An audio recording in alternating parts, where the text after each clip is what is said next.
Hey everybody, my name is TaoMan, and in this video I will show you how you can easily add friend in Valorant. So let's start. The first thing you want to do is just be in Valorant game, and when you're right here, you just want to click. There are two ways how you can add friends. So if you want to find recent players that you play with, click on career next to play, and right here you're just gonna click on match, and then timeline or performance, timeline, and just click on a user and click here add a friend.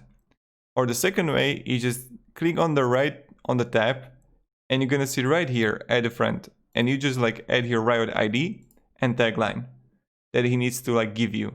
And so that's pretty much it, and this is where he can find it. So yeah, thank you very much everybody for watching. If you have any questions, guys, ask me down in comments. I'll be really happy to help you and provide you some guidance and support. And yeah, see ya.